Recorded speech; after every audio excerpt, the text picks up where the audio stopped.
The world is saved.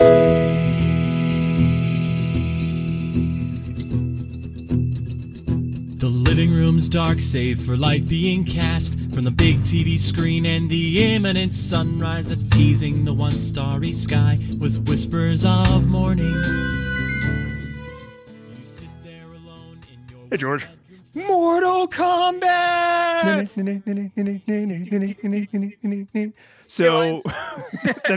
it's just going to be 90 minutes of us singing the Mortal Kombat song this time. So everybody strap in. So we're going to try a thing. So Nostalgia Goggles, we typically we exclusively have played classic games. And you and I both got this idea to try some classic movies and give them the same treatment. Yes. And I think that the idea was that what better way to slide into that than doing a classic video game movie? Yeah, which so little kimono opening moment. You and I we were in a restaurant, we were sharing some delicious pizza and beers. Good delicious pizza. Oh man, it was so good. I want to go back to that place, but it's far away. And we were kind of like, well, were there really that many video game movies? Like, if we wanted to stick to video game movies to stay consistent in our theming, how long could we ride that out if we made this a regular thing? Turns out we were like 8 weeks, maybe 9. You know, there's like we were like listing them off the top of our head. You know, like, oh yeah, you know, there's not much. There's like X, Y, Z, and that's about it. It turns out, because internet, there's a Wikipedia article that just lists like every movie that's a video game adaptation, and some of them we were both like, oh yeah, I forgot about that one. But then there were a whole lot more that were like, what? They made that into a movie? And then there were even a few like Wing Commander, and I was like, oh yeah, I guess that was a video game, because I actually think of that as like a movie first. Yeah, no, Wing Commander was to me like the example of, to me, like how deep the rabbit hole went, you know, because it's like Wing Commander. I'm like, the movie? And it was like, yeah. And I was like, I mean, wasn't that the game where, you know, they rewrote that code to say, thank you for playing Wing Commander? I mean, if a kludge like that worked on that game, I can't imagine it being rife with plot, you know? No, that's just how the movie ends. Yeah. Like they don't have any way to resolve the story, and it just says thank you for watching Wing Commander. Oh man, and then credits. Now I really want to watch the movie just to see if that's the way it ends, because it absolutely should. I'm gonna pirate that movie and edit that ending into it, and then be like, oh, here you go. Here you go. I've improved this. But yeah, so that's what we're gonna do, is that thing, but with Mortal Kombat, not the game, the movie. Exactly. And luckily, if I would actually say that, you know, I would certainly say the Mortal Kombat movie experience was way more tolerable than the game. Yes. Well, and this is a crucial difference, is that it's like passive. Yes. So it's like, if it is bad, it's like, well, it'll end if I just sit here and stare into space. Yeah, it doesn't require you to continue to throw effort into it. Although I think for both of our experiences with the game versus the movie did last longer, because I think we both rage quit Mortal Kombat in about a half an hour. This is what, an hour and a half movie? It's 101. So I actually did, you know, the dedicated amount of research you've come to expect here at Nostalgia Goggles, and I brought up their Wikipedia page, and 101 minutes, originally released in 95, which would have put us both firmly in the 10 range. Sounds about right. Yeah, and I think that's important to note, because I have like pretty fond memories of this movie. Oh, absolutely. No, for me, like, I loved this movie. I mean, I probably made my parents watch it more times than I could count at the age of 10, and maybe more times than I could count now. Yeah, no, I loved this movie so much. And honestly, when we were kicking this around, I think we were talking about a couple of different movies, and I was like, I need to watch Mortal Kombat, because I am so terrified that it doesn't hold up. And I need to like get that Band-Aid off now. Like, otherwise it's just going to be this looming monster behind me. Like, hey, you think Mortal Kombat's still good? I'm going to be like, please, maybe.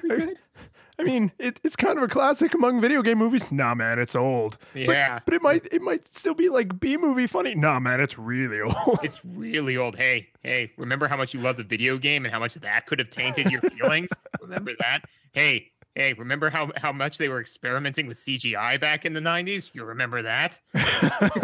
So this is a crucial thing, is that this movie was not... I mean, it actually, money-wise, so this is an important ratio. It cost $18 million to make. Which is chump change nowadays. Oh, even then, that's relatively inexpensive for a movie. It made $122 million in the box office.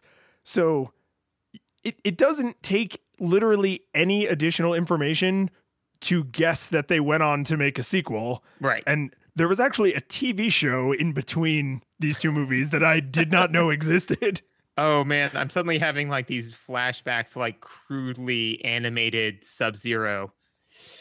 I don't know if that's yeah, I mean, I think that even my 10-year-old self saw that a preview for that on like Saturday morning cartoons and said like maybe enough Mortal Kombat, maybe we're good. Yeah, no, I'm good with the games in the movie, thanks.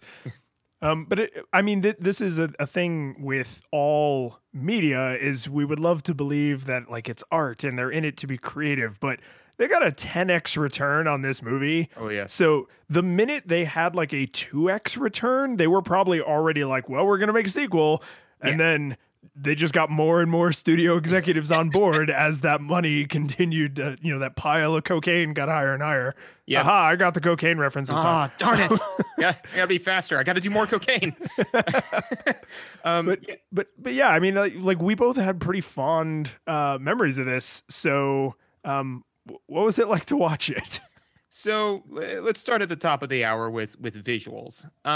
Overall, I thought that, I mean, as far as like cinematography and like the camera angles and all this sort of stuff, there was nothing that was particularly, in my opinion, jarring like that.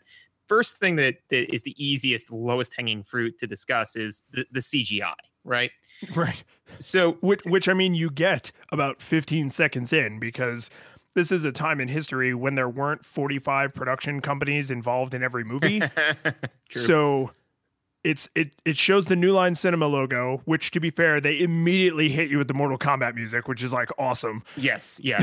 Oh God, yes. Like they do not screw around. They know what you came for. No, and actually, if you want to come for the pie, stay for a second slice of pie. Actually, if you want to, as you say, open the kimono a little bit. When we sat down to watch it at your place, it was still like you had gone through it, I think, with Sue. A couple of days ago. So it was still queued up to the end. So when you hit play, it was like Mortal Kombat. Yeah, it was like right in the credits. Right. And so you were like, all right, stop, reset. And it was like New Line Cinema, Mortal Kombat. It was like, oh, so that was kind of the exact same experience. Yeah, but I kind of like that you hear that, you see the one production company logo, maybe one or two, and then it immediately goes to like terrible 90s CGI fire and the letters like shooting in like. Yep. Oh yeah. No, that was actually, though, not to, basically say, as John Mulaney would say, like, I like movies like The Godfather and Scarface. So not to equate a really amazing movie with a not as on par movie, but you know what the intro reminded me a little bit of now that I didn't draw the corollary to when I was younger, is the intro is very similar to Batman the Motion Picture or the movie. Huh. Yeah, big symbol, letters, like sideways they're thing. Like weaving their way through the symbol, and then like at the end you get to see the symbol, kind of a thing. Is I was just kind of like, huh, yeah, that's. I mean, one was CGI and one was clearly like a practical effect, but. Well, and I wouldn't be at all surprised if there was a time in history, like in the mid 90s, when there was like a way higher occurrence of that. Like that was just the like title card du jour, right? So, right, yeah. So it's like, I wouldn't find it totally unbelievable if like You've Got Mail opened with like the letters like flying through a little envelope and then like the little signature and little like going through the little AOL logo or something. Like that's not unbelievable, right? Because it was just that time in history. So now I'm just picturing like You've Got Mail, whatever their opening is, but with Mortal Kombat and like So now you're imagining my made-up CGI opening for the visual with the Mortal Kombat soundtrack. Yeah, so the Mortal Kombat, but for You Got Mail. Like I think that would clearly set a definitively different tone for that movie. Like if I saw that and then the rest of it was just Tom Hanks and Meg Ryan just kind of chilling, I'd be like, man, what? So like fatality? Like what's gonna happen? Yeah, when are they throwing down? What are we? So to me, it's not the first CGI effect that they did, but to me, it was the one where I went, "Oh my god!" Reptile. Yeah, because you do actually see him fairly early on. Yes, yeah, and to be fair though, like I saw this and I was just like, "Oh god!" Like, but then so when he first appears, like, so he's like a statue, and Sang Sung walks up to him ominously as he. I think that's the only way he knows how to operate is just ominously. Well, or creepy, which we'll get to later. Oh god. Yes. Yeah, we'll have to talk on that. But so he walks up and he's like, like reptile, stalk katana. Basically, he says something nicer than that. But, keep an eye on her. Yeah. Giant, impossible to miss lizard monster. And so then he like appears and is this just horrible CGI effect where it's just the colors are way too bright. None of it looks right. Yeah, he's like an acid trip saturated nightmare. Oh man, if I was doing shrooms when I saw Reptile, I think that would immediately switches it to a bad trip. Like I assume, I mean, having never done hard drugs, I assume that the people who quit hard drugs cold turkey saw Reptile. Yeah. They're just like, I don't ever want to see that again, man. No, like basically like somebody's on like mushrooms and like they queue up Mortal Kombat and right as Sang Sung like walks up, he's like, hope you packed your bag, son, because you're about to go on a trip. And then like, but anyway, so that was pretty awful. But then in defense of the executives or director or whomever is responsible for this, that effect happens. It can't be undone. But then he turns invisible as Reptile can do in the game, which was awful. But yes, and he stays invisible until like the very end of the movie. So yeah, no, they knew full well that cost of the $18 million, that was 17 and a half. Like that was the vast majority of the budget, not the rights, not the actors, not the craft services table, like that crappy animation. Yeah, no. So there was 17 million spent on that CGI, another 500,000 spent on martial arts lessons, probably taught by what's the lead actor's name again? I'm blanking on it. The actual actor's name? Yeah. Wait, really? Robin Shu? Yeah. Yeah, Robin Shu. But anyway, so the other 500,000 was probably spent on martial arts lessons, and then they ran out of money halfway through. So then Robin Shu just had to teach them the rest of the martial arts, and then they probably spent like $100 on actual like storyboarding. But we'll get to that in a bit. But yeah, so like you said though, is that I think that they knew that they were like this is a hot mess. So he just goes invisible, and the invisibility effect I think is decent, Yeah, he kind of blends in with like the stone and crawls away. Yeah, and then every time like you see him, like you see him like all creepily, but he's invisible, and so yeah, so I did like that because I'd rather see that than some other movies that appeared before some other movies that we liked, like prequels, if you will, that used rampant lackluster 90s and early 2000s CGI. Yeah, and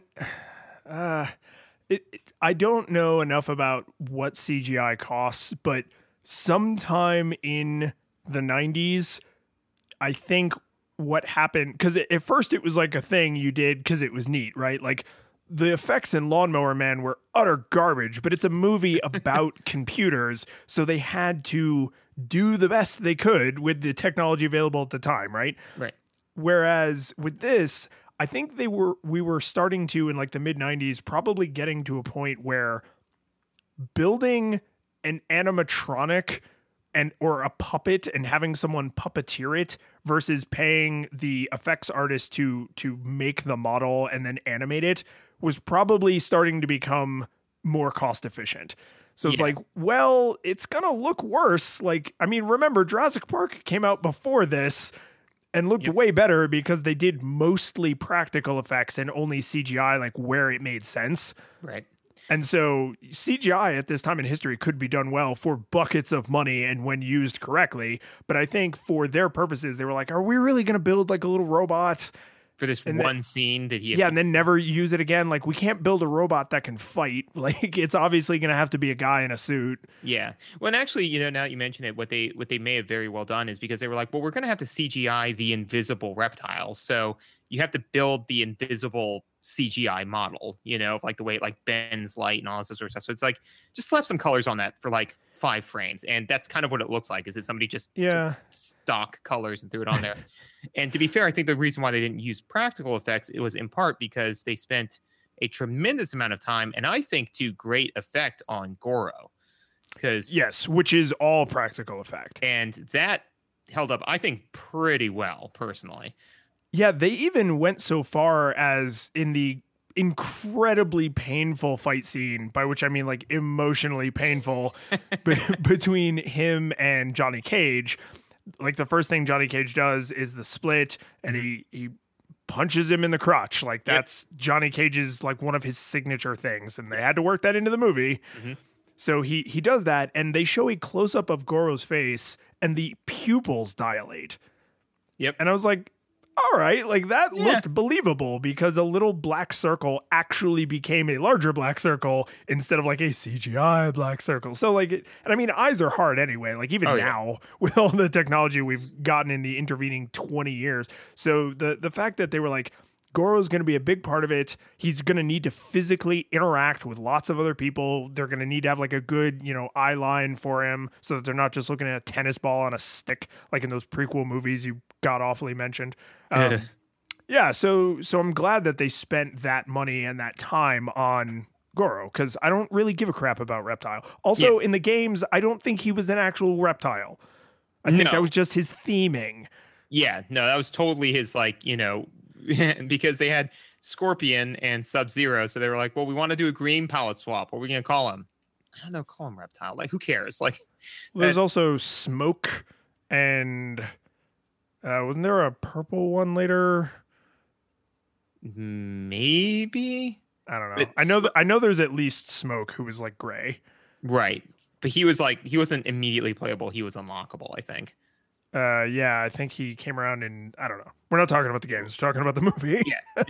But we digress. But no, I thought Goro was amazingly well done, and I thought that they did a good job with it in the sense that, like, Goro is whatever he is, but he's not human, I think his race is like Outworldian. Like, he's from the place that's invading. Like, he's a native of that place. Right, of Outworld, which was taken over by Shao Kahn. Right, so he's a native of wherever Shao Kahn is from. And okay, so let's. I'm on board with that. Also, though, we know that Kitana is a native from where Shao Kahn is from. What Shao Kahn took over. So if we're like, either A, there's 2 disparate races that inhabit the same planet, or B, all of the men look like Goro and all of the women look like Kitana. I'm on board with either. Like, so wait, no, I don't have a good answer for this, because they say in the movie that Goro is the natural born son of Shao Kahn. Okay, so Goro's from where Shao Kahn's from. Yes, but Shao Kahn does not have 4 arms. Shao Kahn just is built like a normal human man. Okay. So wait, no. Okay, so new theory. All right. So because Outworld, they say, was taken over by Shao Kahn. So like, Outworld looks super evil and dystopian, but that's because the apocalypse happened. Right. It might have looked fine. In fact, there's architecture to make you believe it looked kind of like Thailand. It looks like destroyed Thailand. Yeah, exactly. So then it would make sense then that, like, so Shao Kahn comes from wherever Shao Kahn comes from, but he's like kind of like a Galactus, where he just goes from place to place and, does his thing. So it would make sense that, like, their home world is like a hub of like all of the places that they've taken over. And so I would believe that, Shao Kahn, like, married, had sex with whatever, one of the bizarre Denzians of the many planes that he's taken over. Right. And then, so Goro's some kind of like he's half Shao Kahn, half whatever other world race. Yeah. Yeah. So that holds up. Let's go with that. Yeah, But no, that's fine. Although, and I mean, we were going to get to this, but we're basically on it now. So, it really irritated me that Goro is like, Kitana, the Emperor's adopted daughter, is the rightful heir to the throne. And I was like, not how that works. No. Like, not even close. Like, first off, this is obviously like a male-centric patriarchal society. Yeah. So the fact that a woman even has a path by which ascend to the throne seems bizarre to me. Secondly, everyone seems to hate her and know that she is a traitor to Outworld. Right. So even if she was the rightful heir, I think they would they clearly don't care about the rules, so they would just make her not in charge. Yeah. And also assassinate her. Yeah, that's just not how monarchy works. Like, monarchies by definition have to be through a bloodline. Like, that's where we get all of the jokes about like inbreeding in royal families, is because they had to do that to keep the blood pure. Yeah. Oh yeah. No, I mean, and we'll definitely talk about it more when we get to like plot, but the plot is just up and down banana pants. Like, and so I think that to me, so, we both play Dungeons and Dragons. Yes, So we do. So, I've said a number of times, like, there's basically two types of adventures. There's like mechanics-based adventures where it's like, I want to play an adventure and see the numbers get bigger and see if I can it's more of like a puzzle game to see like how powerful can I build out my character and all that, which is fine. And then there's like plot-driven games where it's like, okay, well, I want to get involved in collaborative storytelling, right? And so in plot-driven games, as you said before, is that you will always sacrifice the mechanics to drive plot, So if somebody's like, oh, I rolled a natural 1, and you're like, oh, this would mean that the character would die, but I can't narratively have them die at this point. You're like, maybe that was a 2, Right. This movie's the opposite of that. All of the plot is in service for the references, So yeah, I mean, it's fan service the movie. Like most video game movies, it is fan service the movie. Exactly. So like, at any point when it was just kind of like, hey, well, we can either have a cogent story or Johnny Cage can do a split punch. It's like, well, I mean, split punch. Yeah, split punch. Those were $500 sunglasses, asshole. Oh, Johnny Cage, your one-liners are terrible. They're all terrible. Oh yeah, no. Before I was like, oh man, witty one-liner, and now I'm just kind of like, oh god, it keeps me up at night. That at one point I thought that was clever. It but haunts anyways, me. No, but so Goro though, I thought that because he's inhuman, that any of the weird kind of uncanny valley stuff like held up because he's supposed to be kind of unsettling. Yeah, he's some kind of monster. Exactly. So, whenever his like face didn't move right or his mouth didn't move right, my brain completely negated that because it's like, well, he's a monster and he's this big scary dude. Yeah.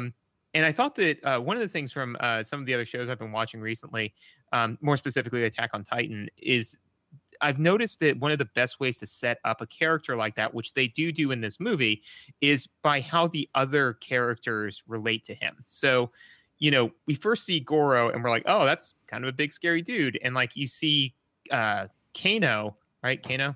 Yeah. Kano.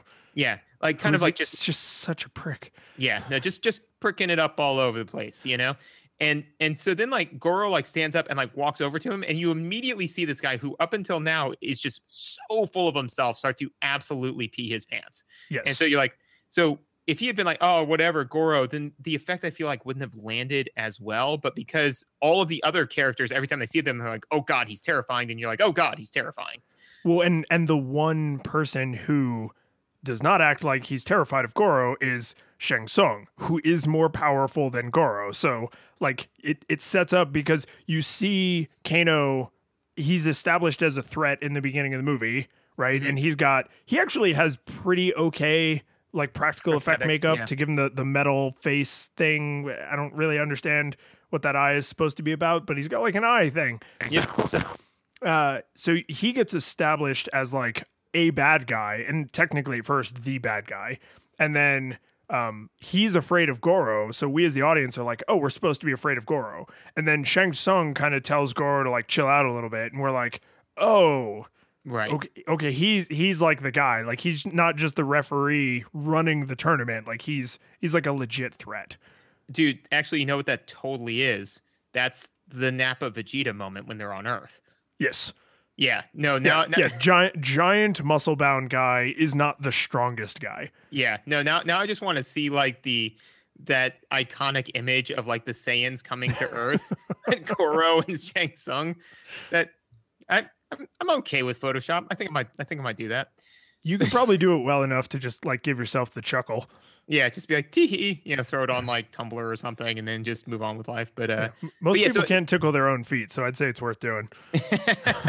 but yeah, so overall, I think that those visuals certainly held up. Shang Tsung's face transformation, which he does a couple of times to be weird and scary and shapeshifty thing. Yeah, that I thought held up adequately. Yeah, I mean that's you have two actors walk the exact same path at about the same pace. You film the shot twice and then you mush the shots together. Like that looks pretty okay because there isn't like a lot happening there. Like that right. I don't know, it's not a practical effect, but like I think most of that's actually done in film and you kind of like bleed these two shots together and that's what makes it convincing, right? Is because if the camera had to be perfectly still when they did that shot, it would look weird, but because it's a natural sweeping shot of him walking across like the outside of the Johnny Cage movie set, and then he turns from Johnny Cage's master into Shang Tsung, you're like, oh, that seemed believable. It happened mid-stride, like it holds up. Yeah. I also felt that like on a visual kind of thing, the sets all held up really well, except where Johnny Cage fights Scorpion. I would agree with that. That one, you're just like this. They threw this together that morning. Yeah, and I think that the reason behind that is because all of the they're slugging it into each other pretty hard, and for whatever reason they decided that Scorpion's martial arts style is just beat you until you stop moving. Like there's that set is finesse. Very destructed. You're right. There's no finesse. I mean, so like the way he's fighting is just like slugging them. And so every time they run into anything on the set, the whole set like kind of shivers and shakes. And so it does. And you could argue like, oh, well, it's supposed to be like that. But it's like, yeah, but the thing is, it comes across like it's made out of cardboard, probably because it is. I mean, it's basically an orange hellscape backdrop with like painter scaffolding, right? And like some breakable boards on it because like they break a bunch of the boards, but like it shakes like painter scaffolding because it's probably painter scaffolding. Yeah. Like it's like I don't think they really sprung for that set. No, they probably like had some of the people on set that were painting another set and said, "Hey, can we steal that from you? We need it for a set." And they're like, "Oh yeah, to build a set? No, it is the set." Making a movie about painters? No, we are not. Yeah, because I mean, a lot of it's shot on like the beach, which is it's the beach, and then like the temples and all of that holds up pretty well. That stuff was actually on location, I guess, in Thailand. You said, yeah. So that none of that sets. They were just like, well, we need Thailand, so we're gonna go to Thailand, which is the way to do it, right? Because the Thailand stuff, I mean, they didn't have like the full on Shang Tsung, like all these different people there. It was just I think Liu Cage for a lot of it, and then the very final scene where it's like the whole gang. The single hero and generic background Thai people at the beginning, right, and his grandfather. I was gonna say who might actually just be like monks from like a nearby temple or something like that. Oh yeah, I mean most of those people don't speak, so they're almost definitely just like scale extras. Like we're gonna pay you $25 to wear this monk's robe and stand over there. Yeah, don't move or talk.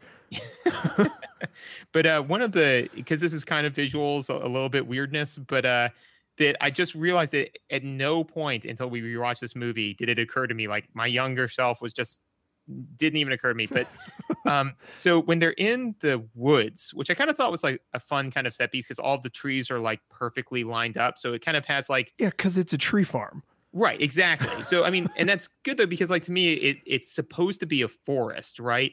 But it kind of sells a little bit of the uncanny because it's like a forest, but a forest doesn't look like that, Yeah, it does. has a feeling of being boxed in, even though you have like a clear line of sight in basically every direction. It's an interesting visual effect, even though it makes no sense that each of these fights takes place randomly in random locations. I mean, Scorpion takes him to hell for part of their fight, and they don't explain how he leaves. And I don't know much about tournaments, but I'm confident that would be a ring out. Like, like if you're wherever you are and then you're in hell, I don't know like how big because like you could argue like, oh, well, how big are the rings? Like how big is the space they're fighting in? It's like traveling to another plane of existence. I'm going to argue is ring out. Now, I want to believe that this tournament does not include ring outs, because that means if Goro survived his fall, he may be like on his way back to the fight. It's like, I'm not done yet. I'm not done yet. Wait, guys. But in that scene, Scorpion does his, get over here, right? And so he fires the thing out, and Johnny Cage runs around like a maniac, and then eventually gets backed up against a tree, and the thing like goes and gets like an inch away from his face and like can't quite make it because it's like snap, snap, snap, snap, and it's like, oh, that was super intense. And then like Scorpion's like, and then like retracts the thing. It's like, take one step forward. Like, you, Scorpion, take one step forward and it'll get him. Like, why are you just standing there? Well, and can I complain about that snaky dragon thing? Because that is not a great effect. Well, it's an unnecessary effect. Like, true. The thing with Reptile, it's like, okay, they need a way to work Reptile in where it's a little less obvious that he's a color swap from Scorpion and Sub-Zero, because they don't explain where Scorpion comes from. He's just a skull-faced demon from hell, and you just take that at face value. That's fine. They don't explain where Sub-Zero comes from, who appears to be a normal guy that just has magic ice powers, but that's okay, fine. Do you not? But with Reptile, like, he is actually a monster, and we don't see him as the human palette swap, green version of the ninja character until he sort of falls into the statue. Like, I remembered him getting into the statue, but the statue kind of like pulls him in. Yeah, no, it definitely seemed, because Reptile tries to escape, you know, and fails, and then wins. I don't know. No, he dies. Well, no, he wins the fight with whatever it is that's trying to eat him, because he becomes humanoid Reptile. You know what I'm saying? Like, so I'm saying, like, it's like the statues. I don't know if I would consider a mimic killing me and then living my life because it took my wallet and now has my driver's license to be winning the battle. Like, yeah, that's true. I think because the statue is humanoid in shape and it's got like a hollow chest cavity, and it kind of eats the reptile monster. And then this is actually, when we talk about audio, this is one of the things with the audio that is just like, when the statue turns into, green Scorpion and it gets up, the narrator goes, reptile. Like, it totally breaks the tension of the moment. Yeah. Because no, that was like, who said that? Like if I was Liu Kang in that moment, I would just be like, wait. Did you just announce yourself, or is there someone else here with us? Because Johnny Cage was with me a minute ago, and now I don't know where he is. Dude, that's what Johnny Cage screwed that's off what he's doing. Do. Yeah, because again, this touches on plot thing, but so Reptile gets eaten by like the big statue dude, and then like just knocks Liu Kang through a wall, and I think like at that point we were just supposed like dead or seriously injured. No, all those bricks were placed loosely with no mortar. But then like Liu Kang and Reptile have this like knockdown, drag out fight, which is one of the more visceral fights, I think. And yeah, they break a lot of stuff. There's a lot of crazy acrobatics because they're obviously both actual martial artists. So most of Liu Kang's fights are the good ones. Yeah, exactly. It's kind of determined whether or not his partner is up to his speed. But so yeah, and then like, I think about a third of the way through the fight, one of us was like, where is Johnny Cage? And then Liu Kang is like on the ropes and we're like, where is Johnny Cage? And then like Liu Kang wins and Katana's like, glad you can win. He's like, where were you? And where is Johnny Cage? And then in the next scene, just all three of them are just sauntering around. It's like, I would be salty as hell if like you and I were walking around in a clearly bad neighborhood, right? And then all of a sudden I got spin kicked through a store and was like fighting for my life.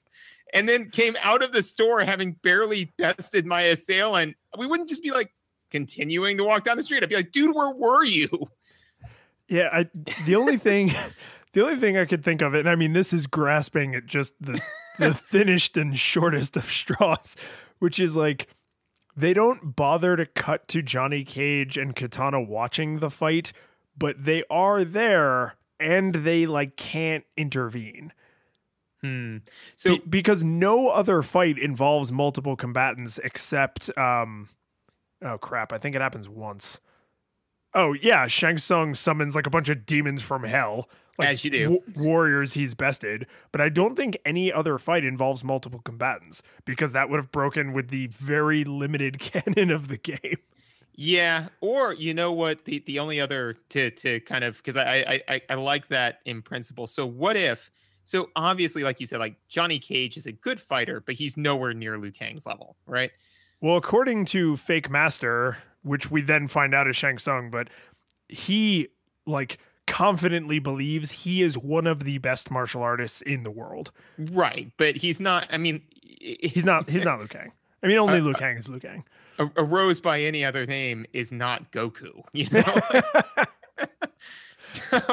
So what if it was basically like Reptile is some supernatural whatever Reptile is, and Liu Kang is like finally fighting all out, like he's broken his spirit bonds, dropped his weighted clothing, you know, is finally giving it his all.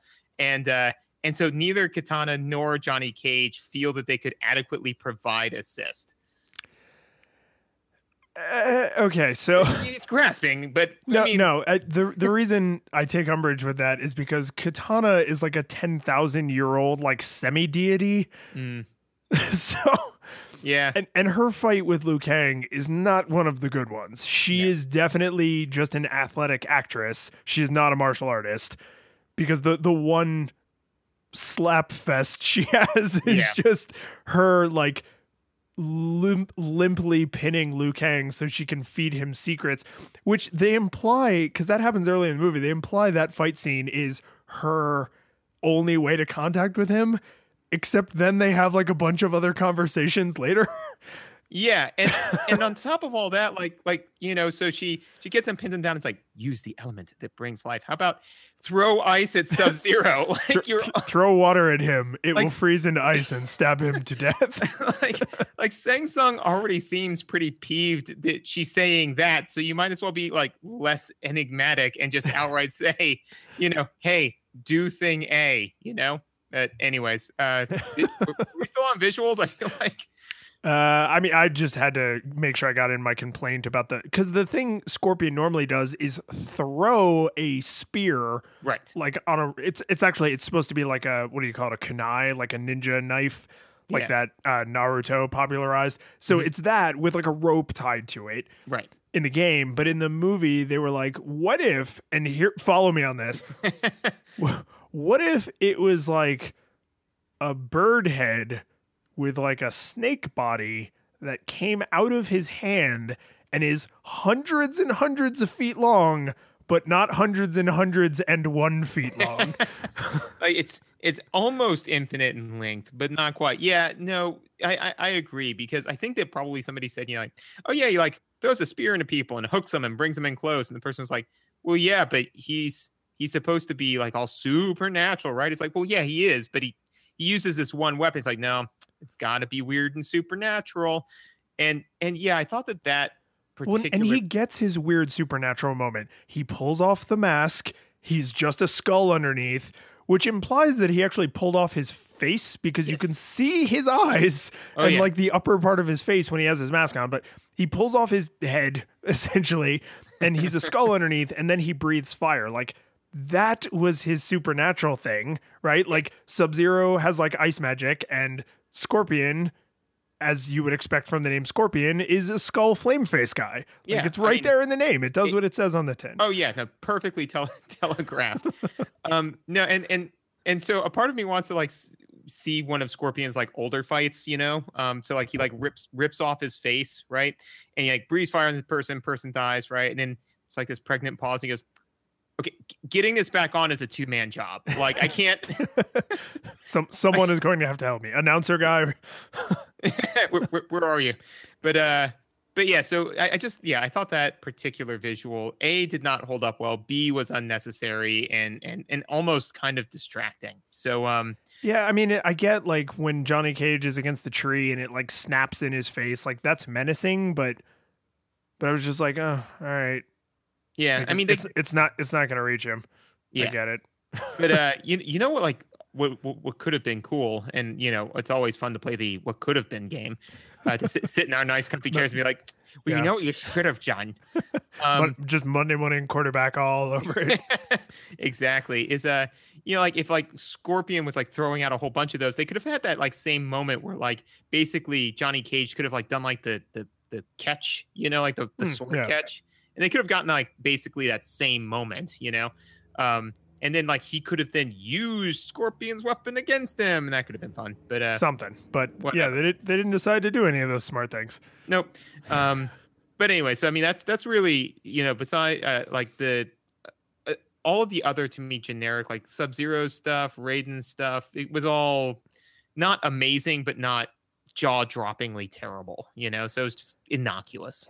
Yeah, Raiden gets a few like lightning eyes. Like there are some other, little uses of like CGI or practical effects or non-computer visual effects and stuff, and they're there. Yeah, they exist. Happen. They don't detract from the story or from the storytelling, but I don't feel that they enhance it. I feel that Goro in particular dramatically enhanced the storytelling. Like I thought that was very well done. It was very well executed.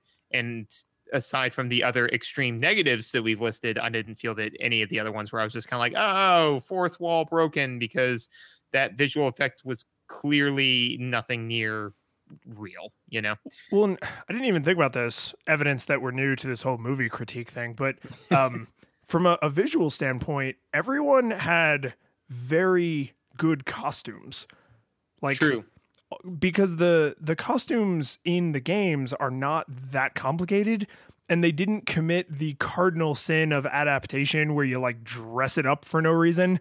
Because like Liu Kang basically walks around in like polyester pants, like martial arts pants, and Sonya wears a tank top and slacks, and Johnny Cage is in like normal clothes, like a collared shirt and pants. Like it, and then there's the other characters' clothes are vaguely Asian, because like they all and not even just like Japan and China Asian, but some of them kind of wear like turban-y style masks, and like with like a lot more above the head. It's not just like a straight ninja mask, and like kind of baggier pants. So there's like a whole kind of like Middle Eastern, Far East sort of thing, just like broad stroke painted, but it's all real stuff. Like, It's like, hey, that guy actually has like a mask on. That guy actually has baggy pants on. Like, it's all believable. It's all made out of real materials. So there's nothing about it where you look at it and you're like, those costumes are terrible. Yeah, no, I'd say the costume design was very, very good.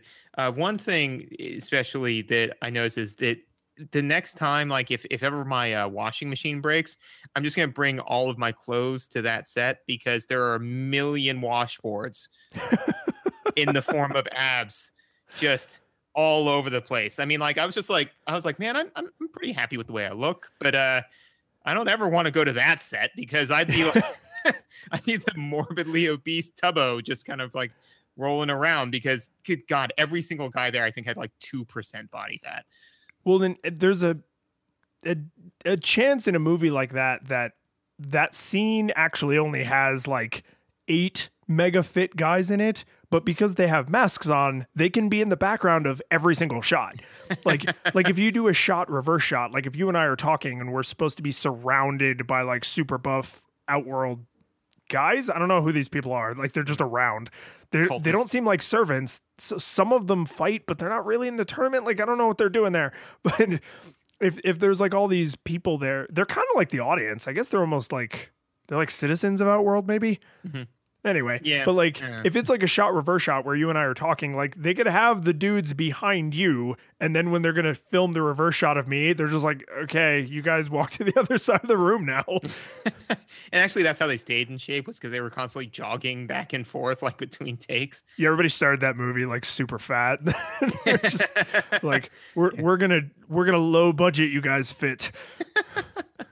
But yeah, so overall though, visuals, I would say as a whole, they held up. You know, Shockingly, yes. Yeah. There were definitely outliers in both directions, but as a group, 3 standard deviations from the mean, that I'd say they held up. Would you solid pass? Yeah. Would so sound? I mean, there's one thing that this movie has going.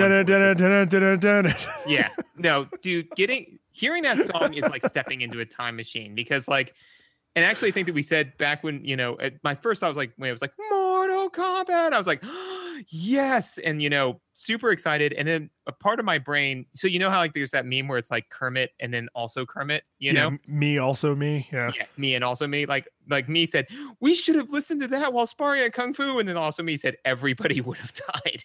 Yes. You know?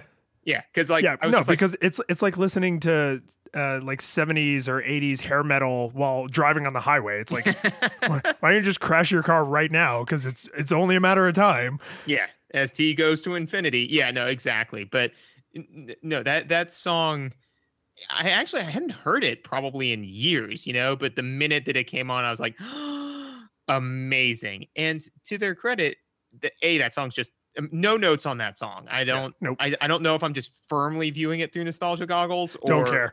Yeah, don't care. Love it. Anybody who says anything ill about it is just clearly a hater, and haters gonna hate. But that being said, despite how awesome it is, they didn't overuse it. You know, like, let's see. It's in the opening. Does it come up during the final fight? It's in the to my recollection is in the opening. It's in the first fight that Liu Kang, Sonya Blade, Johnny Cage all fight together to show like, oh, they're starting to get along and teamwork, which actually has that. Oh, is that the one on the boat? No. That's the one where all of the aborific dudes come in and slug it out with them, which has that other sound cue that we need to talk about. Oh my God. Yeah. But finish your thought. Yeah. I just don't want this to end without, because you noticed that and I would have noticed it in a million years. But anyways. No, we will have to release bonus content if we somehow don't get that into this episode. Yeah, absolutely. So there it's then, and then I think it's just at the final fight with Shang Tsung and then credits. So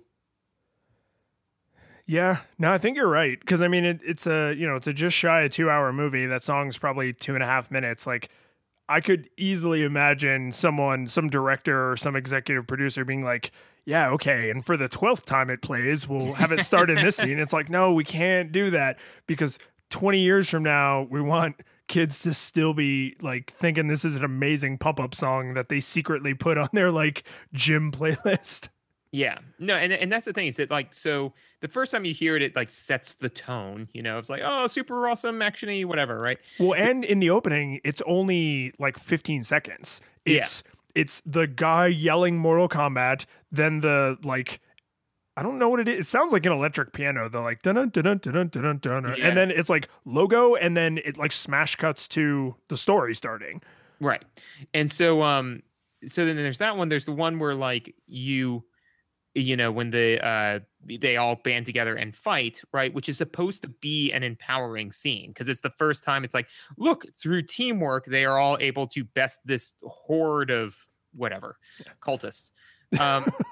And then you see it when he fights with Shang Tsung, and it's when it's on the initial fight with Shang Tsung where you're like, yeah, Liu Kang and Shang Tsung, he's finally beating him up and getting revenge. But then when Shang Tsung starts to turn the tables, they don't play it anymore, you know? Right. The all is lost moment. Yeah, it goes to that weird like, oh, like whatever other world music that they just, to be fair, monks just chanting just always sounds ominous, like crazy ominous. Yeah, I mean, I think it's innocuous enough that the visual really because if the visual of monks chanting is like a beautiful like Catholic cathedral in like, you know, the countryside of France, they're not. I probably should have said Spain. I don't think France is a super Catholic country. But like then like you could say like, oh, it's like this uplifting. It's like the monks are chanting. But if it's like a long, dimly lit hallway with just like a stone altar at one end and a single guy in a robe where you can't see his face holding a knife, like those exact same monks chanting, it's like, oh, someone is about to get sacrificed to a pagan god. So wait, does that mean that the monk's song itself is empty and devoid of but then the context itself fills the empty cup? Yeah, that is absolutely what I was going for. and you can read more about my philosophical musings in my new book. Yeah, when's that coming out? I think it's like next week, right? It's soon. It's soon. I got to talk to some publishers. Brief tangential thing. One of our friends one time had the best dodge that I've ever heard on something like that, which is I said like, hey, how many of thing X do you have? And I knew that she had like none, right? And I was joking because I had like 5. It was in like a video game, right? And so I was like, oh, how many of thing X do you have? She's like, I have enough that I'm happy with it, right? So that was a good like initial dodge, but me being an ass, I felt the need to press the issue, right? So I said like, oh man, I mean, I'm sure you've got tons. You must have like 5 or 10 by now. And she's like, closer to 5 than 10. Nice. Right? Yeah. So that reminded me of that dodge. On track for lawyerdom. Yeah. No, it's like, oh man, it's coming out in a couple weeks, right? It's like, closer to 2 weeks than 1, you know, in that it's like yes, in that it is infinity weeks. But yeah, no, I think that music is only used to pump you up, and I felt it was used the exact right amount, because any less, and I would be like, I just want to watch the scene over and over again because I want to hear this music. But any more, and I'd be like, oh, good, this music is happening again. So. Yeah, and the sound effect we absolutely have to talk about is the overall tone of the movie is like,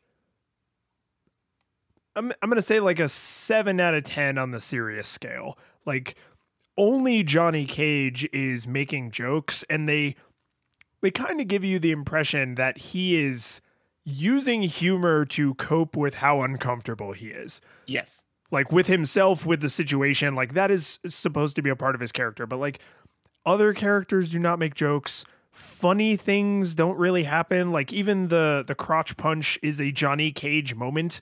And right. There is arguably some advantage to it, although he just assumed that he had a similar anatomy. Like that was a pretty big gamble there, Mr. Cage. Yeah, it totally was, but he did hit him right in the glue box. So right in the glue box. My flargon.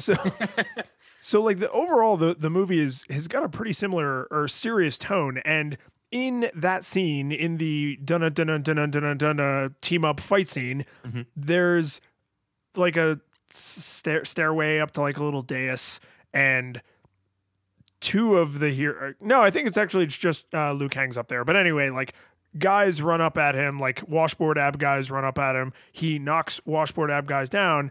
And it makes the sound of like a strike in bowling. Yes. The like stereotypical, like, I think at one point in like the 1950s, like they had a bowler. Yeah, one Foley artist recorded that.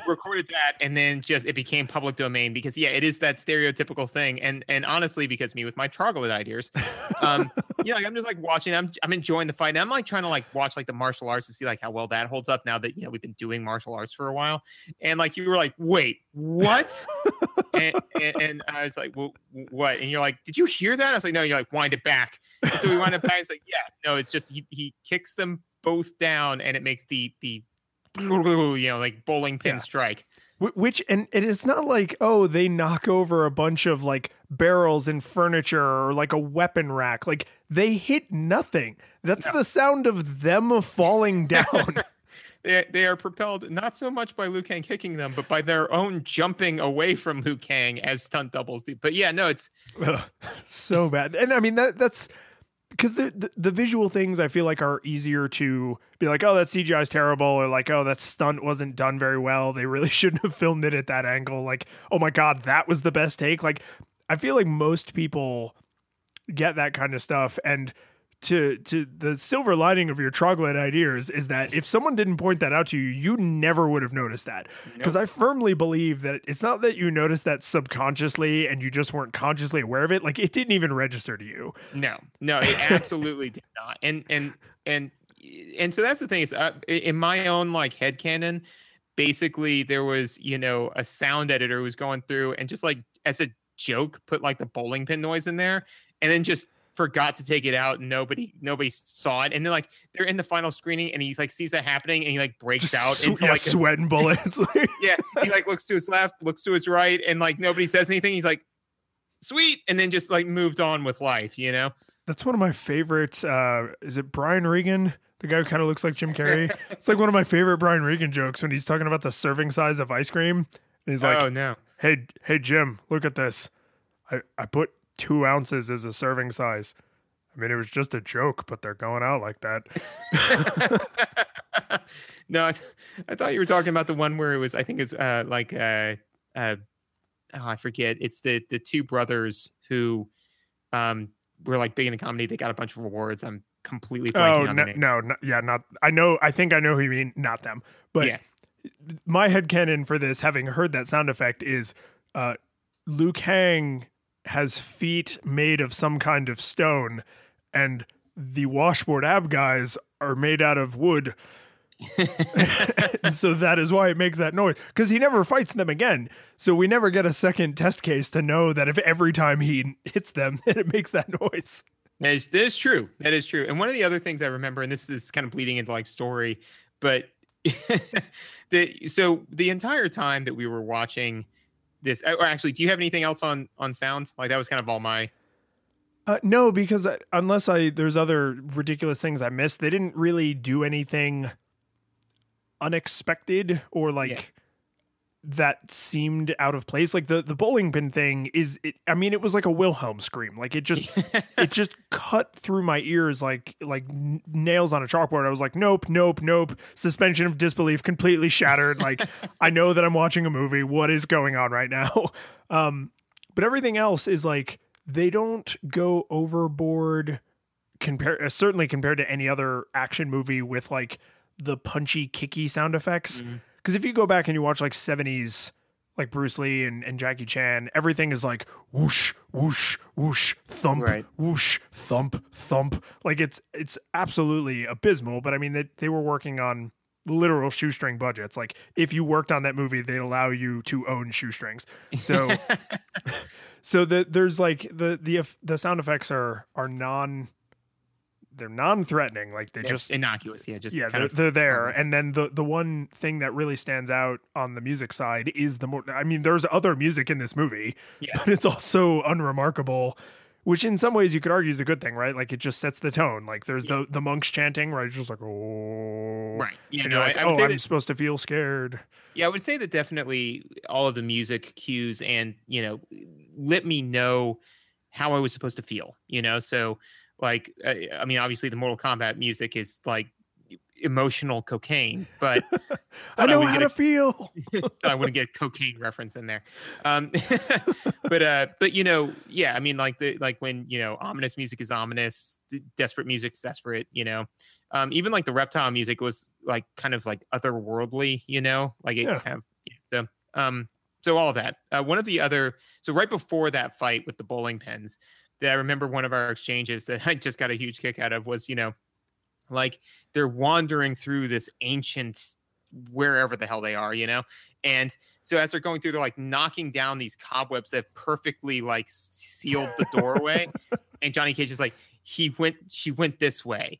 And I think he said like, how would you even know? And he was like, I can smell her perfume. I'm like, BS, she went that way. How are the cobwebs still there? Like, there's no way you're following her unless you can like. No, that was another total like shattering of disbelief moment, because that one didn't occur to me. And like you were sitting on kind of like next to my couch and you were just like, yeah, the cobwebs aren't broken. She obviously didn't go that way. And I was just like, yeah, she obviously didn't go that way. Like, idiot. Yeah. Jerk. Yeah. No. So yeah, no, I mean, and the movie is, in my opinion, hilariously rife with, moments like that. And I think that our mantra during this entire movie was, that's not how tournaments work. Which is this harken back to the idea that, like we said, that the movie is in service of the fan service, so. Absolutely. Well, the reason that's not how tournaments work was so frustrating is not because you and I have been doing martial arts. It's not because tournaments are not that complicated and they didn't have to be so lazy about it.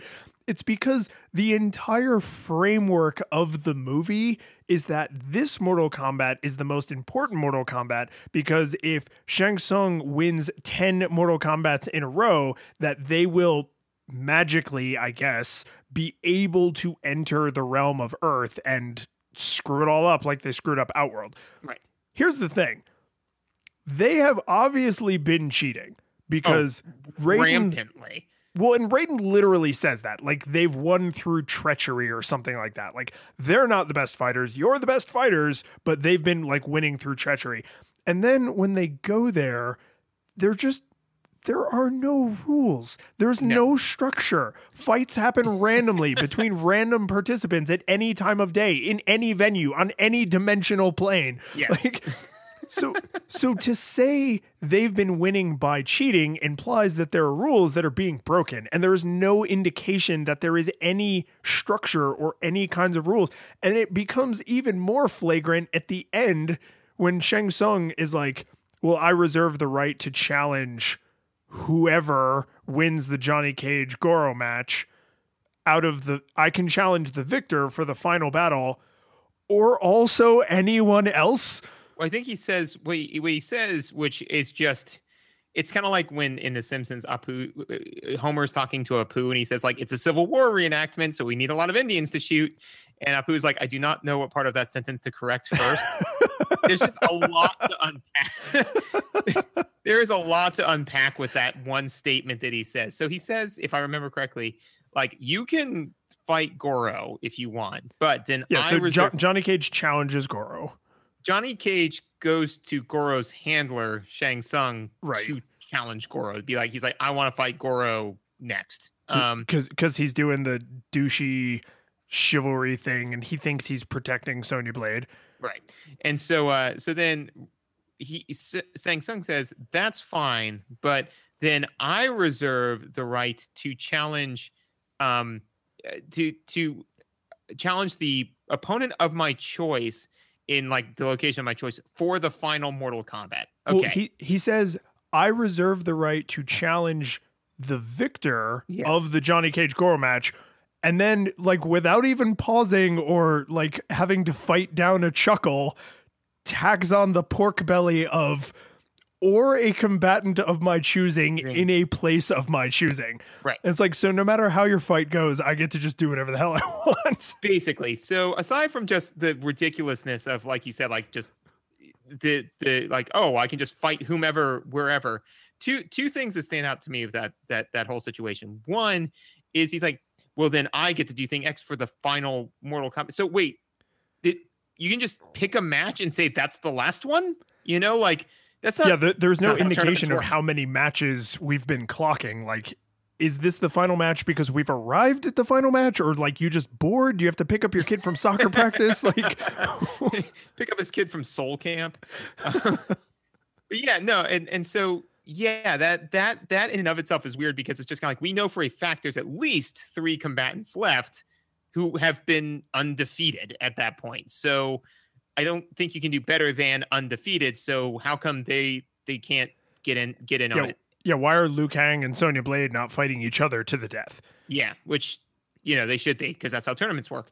But but second is regulatory affairs here. I'm just gonna say, what empowered Johnny Cage to make that kind of an agreement?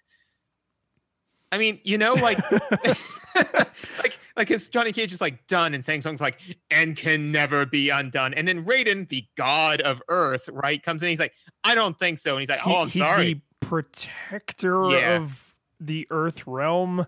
Yeah, yeah. He drew the short straw because God of Thunder. He's not our Kami. I think he's like our King Kai. Yeah, he's something. I think he's probably actually closer to our Thor, and like he hails from his own plane and all that fun stuff. But anyway, so he comes and he's like, I don't think so. And then Shang Tsung's like, oh, too bad, already been done. And it's like, so wait, just for the record, then like Liu Kang could have hopped off the boat and been like, Shang Tsung, you, me, just end it now, right? And then, like, so because Johnny Cage is Johnny Cage, so for some reason he's been given ultimate authority to decide how this tournament goes that cannot be overruled by the Guardian of Earth, whose effective job it is to monitor this tournament to make sure it's done correctly. Right, which leads me to believe that his intervention is more of a Johnny Cage, don't be a jackass, and not like... Because he's not actually violating whatever rules there are. Like, what he did was within the rules, which is why Raiden kind of looks at him like, why did you do that? What's wrong with you? And so... And I have to make a quick real-time correction here. Under no circumstances could any of the heroes have ever fought each other regardless of how the tournament went, because it's their realm versus our realm. Right. Yeah. So if we killed all of their guys and all of our guys were still alive, none of them would have to fight each other. So that means, because think about that for a minute. So Kano is in the tournament and fights Sonya Blade. He must be fighting on the side of Outworld. Yeah. Which, I mean, I would think that Kano is dumb enough and greedy enough to do something that stupid. Yes. Now explain to me the random dreadlocks guy that Liu Kang fights. Oh, straight up psychopath. I assume that the rest of them are just like straight up cult members. Like they believe that Xenu is going to come down and so Shang Tsung, like, is that guy a humanoid from Outworld or from some other plane? Or did Shang Tsung go recruit humans to fight on the Outworld side, knowing full well that he has literal demons from hell on his side? Oh, that... Like, why would you go get random Jamaican guy? Yeah, I always thought, even back in the day, I thought random Jamaican guy was I'm like, who is this guy? You know, like, yeah, that always struck me as odd. And so the reason, though, why I think that so again, this is fan service, the movie, you know, so, I mean, it is what it is. But that being said, the reason why I think that this, in my older age, frustrated me and why I felt it made it fall more flat than when I was younger is because I would be able to ignore all of this if it wasn't for the fact that, like you said, this is central to the plot. Like, right. You know, like the whole plot is hinging on the fact it's like, we have to win Mortal Kombat. Otherwise the antagonist wins. Like, in order for the protagonist to be victorious, they need thing A to happen.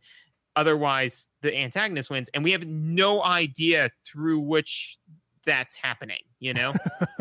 Like, so, you know, Liu Kang fights a nondescript number of matches, these weird back deals and all this other sort of insanity. So, yeah, at some point I was just kind of like, I've seen this before, so I know that we win, but it's like, are we making progress towards our goal? Because, and then there was the other one that we discussed where at one point, like, when Liu Kang fights Sub-Zero, which was actually a fun fight, but like, ominous music is ominous. Liu Kang is just pulled into an area and like, he's just kind of hanging out, like his handler went to go use the bathroom, so he's just like waiting for him to get back, and like Sub-Zero comes walking out and like squares up with him, and then like you see like Liu Kang being like, oh, I'm fighting right now, you know? It's like, was that a tournament match? Did they just try to assassinate him? Like, well, I mean, we already talked about when the three heroes fight a room full of random baddies. Like, I mean, imagine if you went to like a soccer match, or for our international listeners, a football game. And I think I actually reversed those, so I'm going to say that was intentional. So you're watching the match, and let's say like right before the halftime mark, you and a bunch of your drunk buddies run onto the pitch and just start up. Right. And then they just allow the game to continue afterwards, like as if nothing had happened. Yeah, absolutely. No, and it's just straight up bizarre. So, you know, then, you know, he wins, and it's like, oh, all right, that's cool, that's good. And then immediately, like all of a sudden, like, you know, Shang Tsung goes up to Goro and is like, Goro, it's time. And it just shows Goro like laying out like tons of people. And it's like, okay, wait, what? So I'm just 100% not sure what's happening. So that felt a little bit flat in retrospect because, like all of a sudden you're like, yeah, Johnny Cage beat Goro and Scorpion, Liu Kang beat Sub-Zero and Jamaican guy. Yeah, and random unfortunate dreadlocks character. Yeah. And Sonya beat Kano. So it's like, yeah, we're winning. And then all of a sudden it's like, Shang Tsung's like, nah, Super Psych gonna go fight Sonya. And you're like, oh, wait, what? And then it's like, Sonya's like, I'm not going to fight you. He's like, well, then you lose. And it's like, no, wait, what? Like there were a lot of wait, what moments, Yeah. Well, and something we haven't addressed that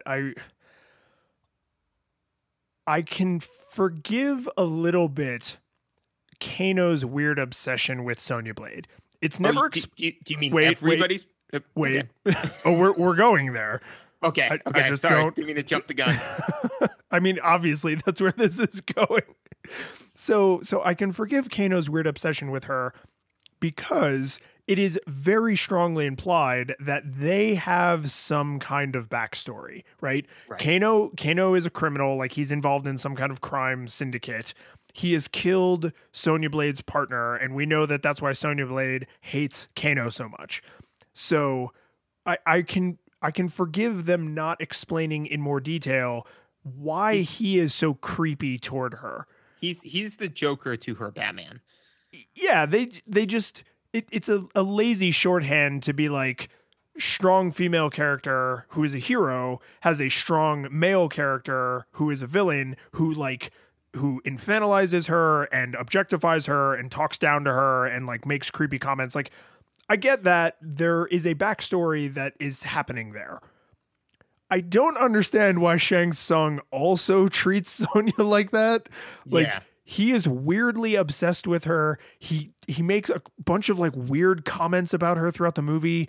He grabs her like by her ponytail and is like, I challenge her in Outworld. And like, that's how they go like from the island, which I just realized I need to talk about. So that's how they go from the island to Outworld, where like the big final match happens.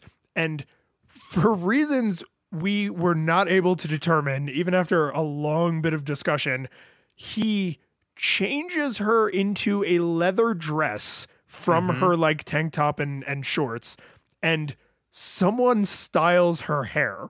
Yes. And then they chain her up. Yeah. What the actual fuck on so many different levels. No, I mean, like all of that. And to be fair, and well, not to be fair, I don't want to cut the movie slack in this area.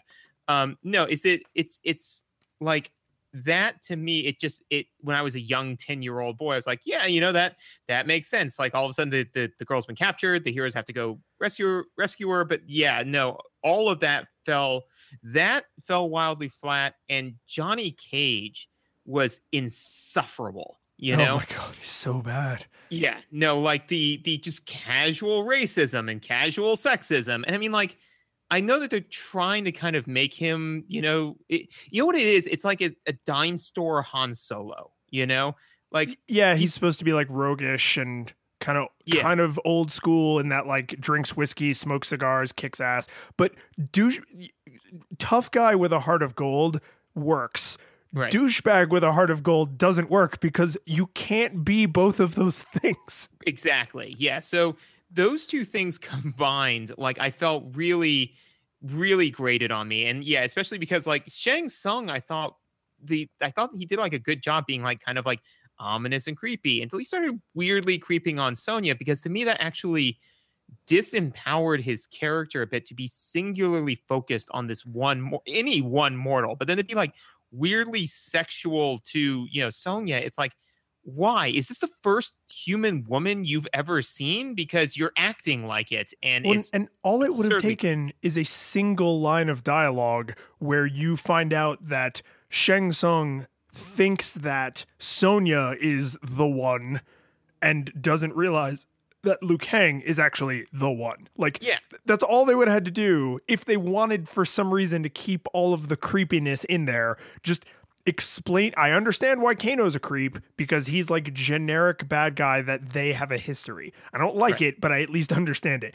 Johnny Cage is flimsier, but I understand what they were trying to do, even though I think it's terrible execution and it sucks. But like, again, okay, he's supposed to be like Hollywood macho guy. You see where they're trying to take the shot. The fact that they missed the mark, but you see what they were shooting at. Yeah, but Shang Tsung is just creepy for no reason. And the only like straw I can grasp at is they were like, well, creepy is shorthand for villain. And it's like, but we already know he murders people's and takes their souls. Like he doesn't also need to be a sexual predator. I already think he's not a super great guy. Yeah. No, I mean, they do a great job, right? Literally the first scene of the movie is him murdering a child. Yeah, a child, effectively. I was going to say a younger guy, but like a child while he screams for his brother. Like, I don't need anything more. It's like, got it, bad guy, don't like him, unless you give me some other information. And even if like, so like, let's just say that they said like, oh, well, we need to have him be fixated on her because we need him kidnapping her to Outworld to be like the reason why they go to Outworld. Even if you're like, we don't know any other way to write that. That's the way we're going to write that. Even if he had just said like, at one point it could have shown him like watching, like the Sonya, Liu Kang, and all of them fight and being like, she's the weak link that can tear them apart or some garbage like that. Well, even like if I capture her, Johnny Cage will rush in like a chivalrous idiot and Liu Kang will rush in to save both of them because he's actually a good guy. Because then that would have been awesome because instead of getting some like weird sexual predator, you would have gotten somebody who is calculating on a level that you think he could have thrown 9 martial arts tournaments in his favor. Right. Ooh, yeah, no, I really like that as far as like, that's way better because then you could have been like, no, he's done this before. He's done this at every other tournament where he found the weakness of the group and then poked at it until the group faltered. And then, for whatever reason, this group succeeds because they are magic or whatever. Because Liu Kang actually is the chosen one. But yeah, because I mean, it makes perfect sense that he would capture her because that will make Johnny Cage like overswing and do something stupid. And Liu Kang isn't strong enough to save both of them, but he will try. And in the attempt, he will fail. Like, this is, I mean, we didn't discuss this for a single second before just now on the air, and we just wrote a better ending to this movie. Oh, and the whole scene it's not that hard. Should totally be done while like Shang Tsung is playing like Outworld chess or some stuff like that, right? Yeah, some kind of crazy upside down chessboard where all the pieces are black and dark shades of gray. Like this, it would not have been. I would have even just accepted, like, he kidnaps her just cuz, and they don't show Johnny Cage rush in to be chivalrous, and they don't show Liu Kang rush in to try and save his friends, and like that's the thing that makes them weak because they're now divided in what their objective is. Even if they didn't outline why he did that, they could have still removed the parts where he's a creep for no reason. Yes. No, absolutely. Because those contribute nothing. We know nothing about why he is so obsessed with her because all of those conversations where he's a creep happen in private. He's not doing it to unnerve them. That's actually how he feels. Yeah, he's just super into her for some reason, which is just inexplicable. There were 2 other weird moments that I did want to touch on that we called them both out when we were watching.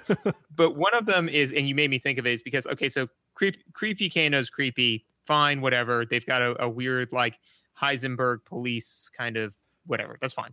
But so when Sonya at the beginning is like going after Kano through the club, right? So she and her SWAT team with like open shotguns and like assault rifles go into this club and everybody's just like dancing, having a good time. They are checking people out of the way. They open fire. Well, that was the best part. So then a mobster or whatever, like they come to where like Kano's, VIP area is, right? And somebody comes out and shoots at them, right? They return into a fire crowd of people. What? Right. So the bad guys shoot at them and there are people behind them. Exactly. So the bad guy shoots at them. They open fire back and just straight up murder that guy. Fine, whatever, not excessive use of force, totally fine. But so he didn't hit them, and those bullets had to go somewhere. Like there's just absolutely no way he did not straight up shoot everyone behind them. Like you and, heard like and they're all just totally, everybody keeps dancing, even though all this gunfire just happened feet away. yeah, no, absolutely. Like they don't even like they do not miss a beat. And so Well, it's more this. I'm telling you, all of the extras were given the direction: go A, do B, don't talk.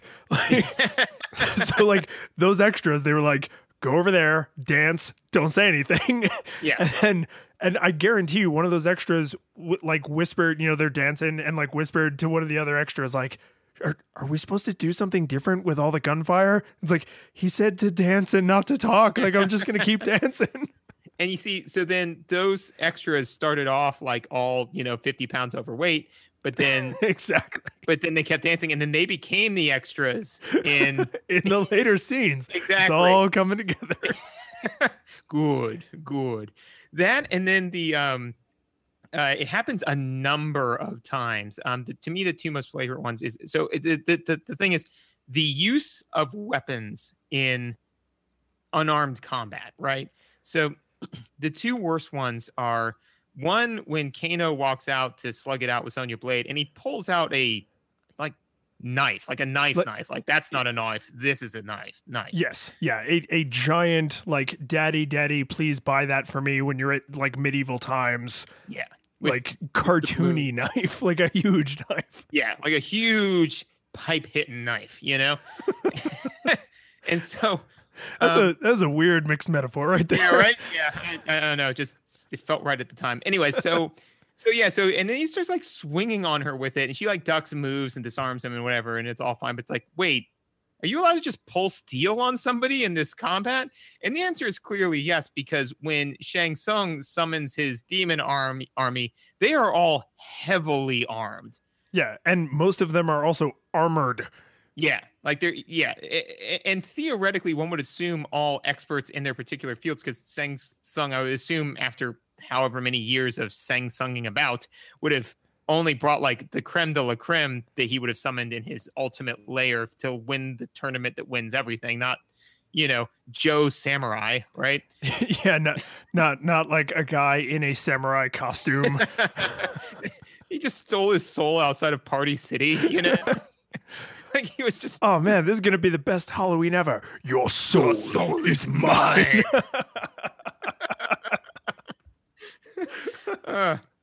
So yeah, maybe that's why Liu Kang's able to defeat like 8 armed men, because they're just like randos in costumes, not like bad actors in the movie, but like in universe they are randos in costumes. Yes. He just like literally hit up, like the Halloween store just right before he came here, and maybe that's what it is that he can't summon people back like by strength. He has to like query by latest, it's whoever. Well, there's, I don't know. I see. The thing is, you would think if he's been screwing around in on like the Earth plane before, wouldn't you have brought back at least like 1 or 2 guys who had been like carrying guns? Yeah, and that's the other thing is that, so it's like, okay, well, knives are totally fine, and apparently swords and armor, nunchucks. Yeah, like katanas, like all of that. That's all good, but guns, not okay. So that's just an odd line. I get it. Also magic. Yeah. Several people can do legitimate magic. Yeah, like serious, like freeze an entire person and then kick them into pieces magic, Oh man, that's another thing. So I think, tell me if you accept this headcanon. Okay. So Liu Kang fights Dreadlock guy, and then the tournament organizers were like, oh crap, that was 2 people both from the Earth realm. You're not supposed to do that. Like, it's their team against our team. Like, crap, like this is going to screw everything up. And then later, Sub-Zero, for unexplained reasons, fights random like washboard abs guy in a ninja mask and freezes him and explodes him. And all the other washboard ninja guys are just like cheering. They're all excited because a fatality happened at all.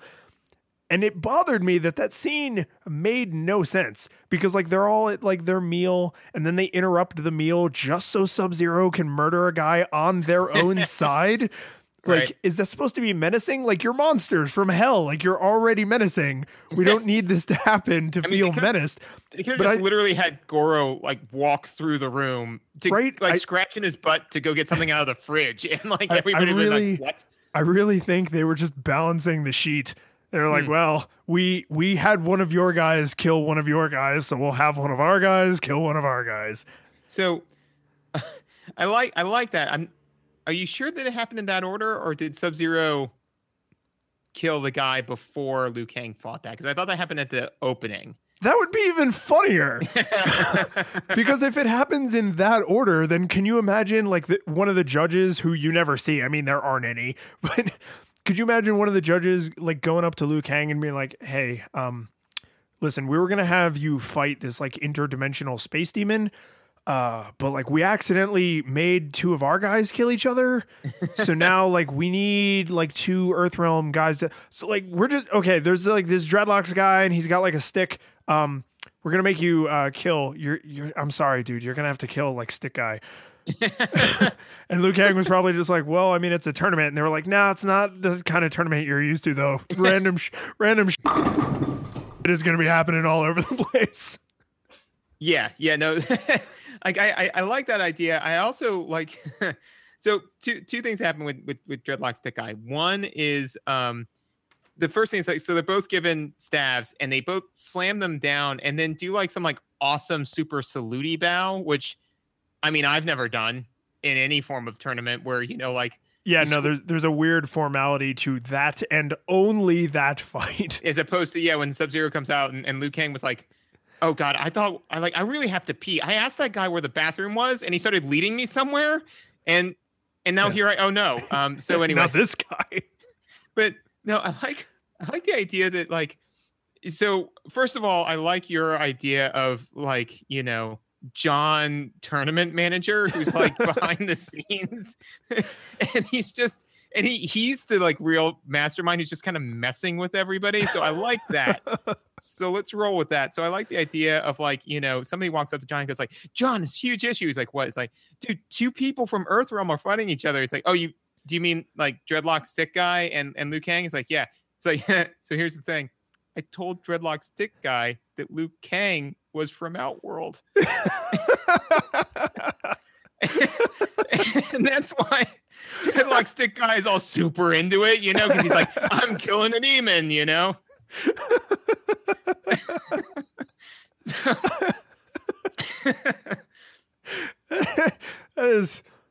See, like, I know the movie we produced would be terrible, but it'd be funny terrible. Yeah, no, it'd be ours would be Mortal Kombat, like the comedy, Yes, it'd be with like the word combat would be written in like Comic Sans.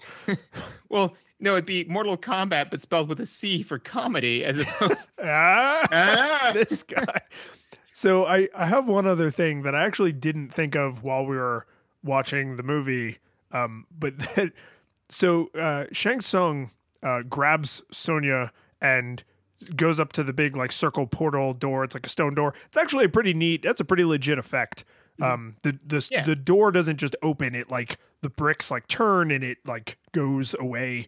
And then they jump into the portal, or he drags her into the portal and they bamf off to Outworld, and then heroes go after him. So here's the thing.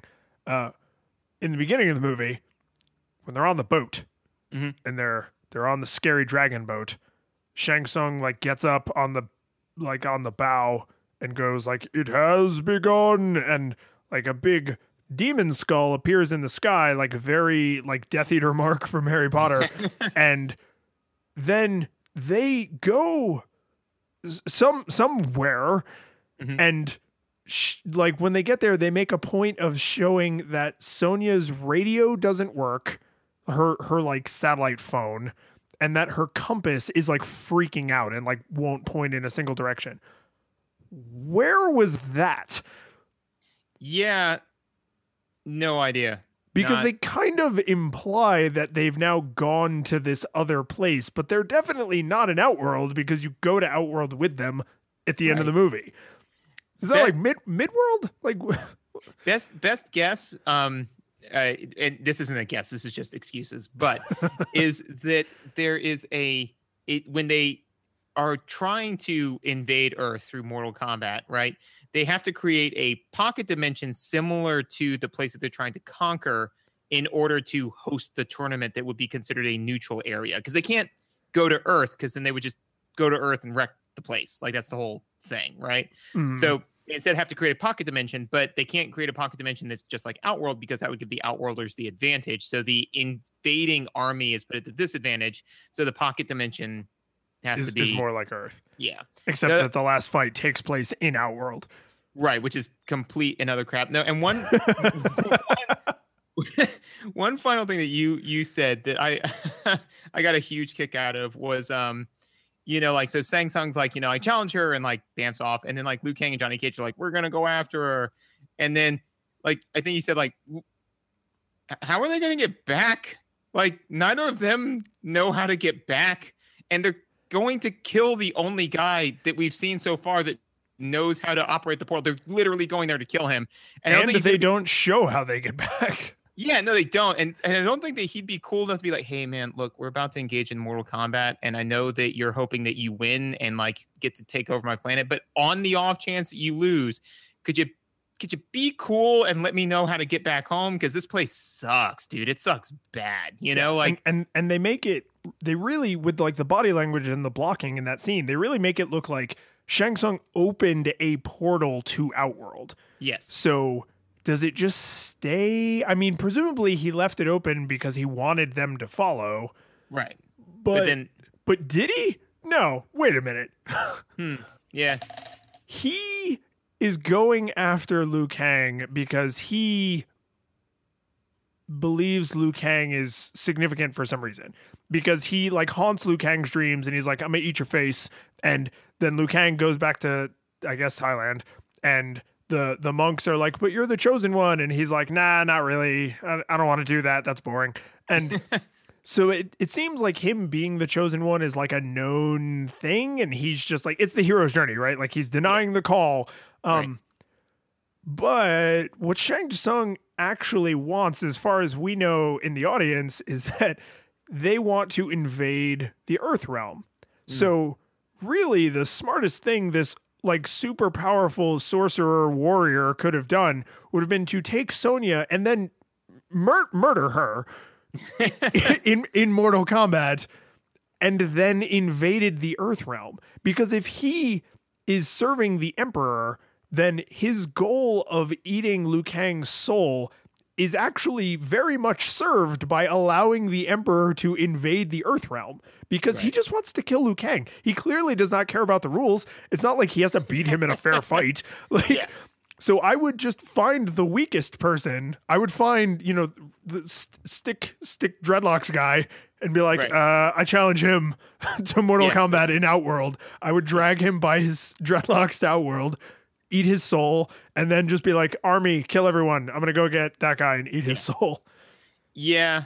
Yeah. And that's unfortunately where the the rules not being clear kind of breaks everything down. Cause you're just kind of like, wait, so when he kidnaps Sonya, like at that point, so up until that point, you're just kind of like weird haphazard tournament. Okay, whatever. But then when it's like, I challenge Sonya and conquer and take her away. And she's like, I'm not going to fight you. And you're like, yeah, good. He's like, well, then you lose. You're like, wait, what? And it's like, but we're here. And you're like, yeah, good. And then it's like, Johnny Cage, I choose you. And then like Liu Kang's like, no, I want to fight you. And you're like, I have no idea. Like, I don't want to say things that we can't take back, but it's very similar to like the Qui-Gon Jinn, whatever pod race, like betting thing. Oh, yeah. But if we win, Deus Ex Machina.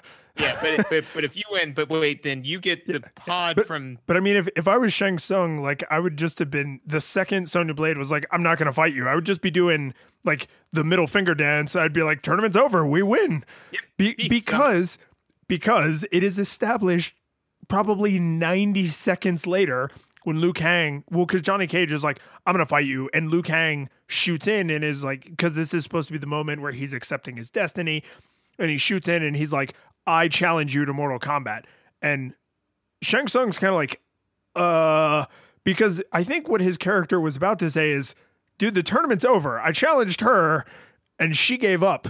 Like, we're done here.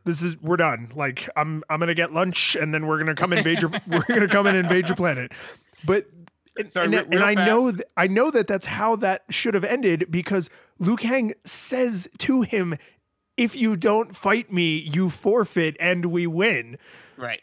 Yeah. No, none of that makes any sense. Although, real fast, what I do want to see is that scene you just described of Shang Tsung like sitting in a lunchroom cafeteria, like just eating his sandwich and like looking at his watch, like, oh yeah, I'm gonna invade Earth soon. Cool. Like takes another bite of his sandwich, like elevator music playing in the background. Like, no, I want to see that. Dude.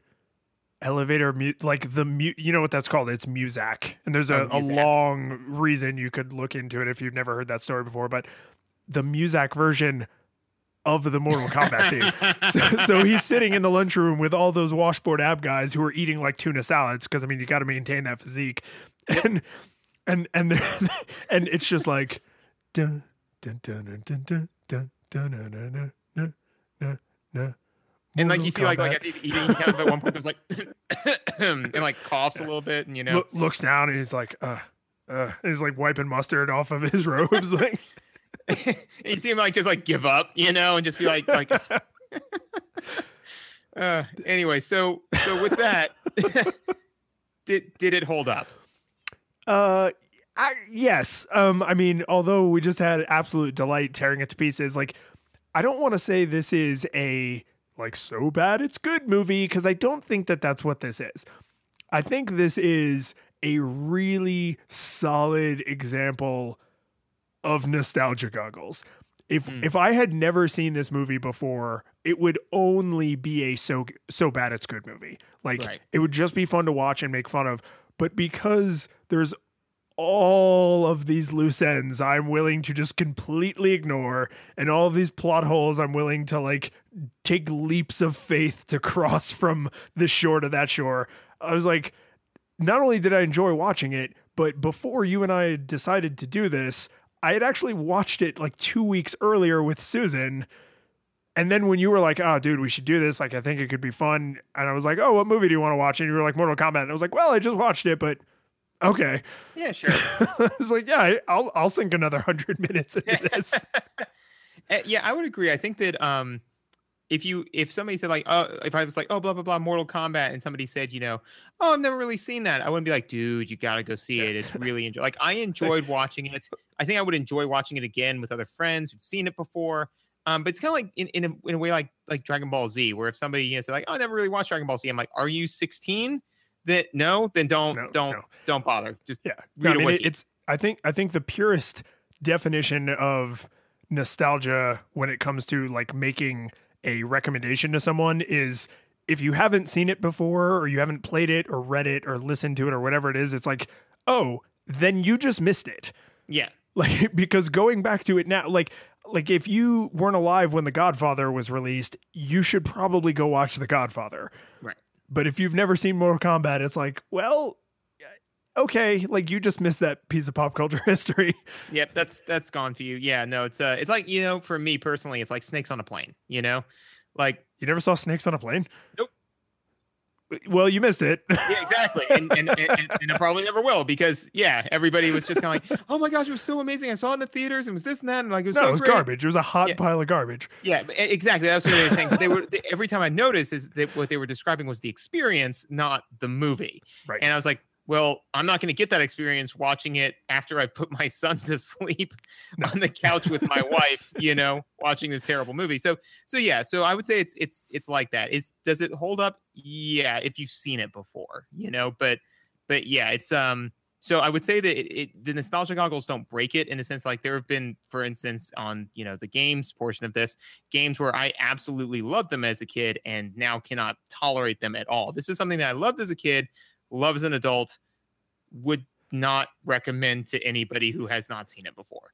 No. And I think the significant, like the uncanny valley of terribleness that this movie is trapped in, which I suspect a lot of video game movies will end up being trapped in, is it's not so bad it's good. So Right. so the nostalgia goggles are what make it redeemable. Like it's like in Wool, like you wear the goggles that make the world look livable, even though it's actually a horrible mutated hellscape. Like that's a good book if you ever read that book. It's so it's a weird, because like I would honestly say, like, if you've never seen Snakes on a Plane, like you probably could watch it and just rip it to shreds from start to end and be satisfied with it. If you didn't watch Mortal Kombat as a kid or as an adult, if you were an adult when it was new, I don't think this is bad enough to get that kind of enjoyment out of it. It needs nostalgia goggles.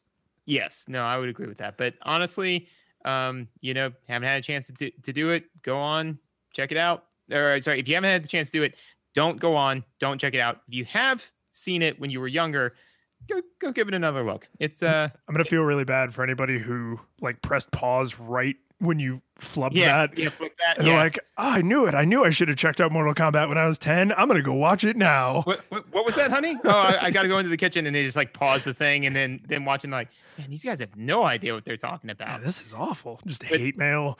Yeah, but that being said, if nothing else, I think that if you let's just say you don't have the hour, you just don't have the time to throw at it. What you should absolutely do is hop on Netflix if you have it, and just queue it up, listen to the first minute, and then that's really all you need. Yeah. The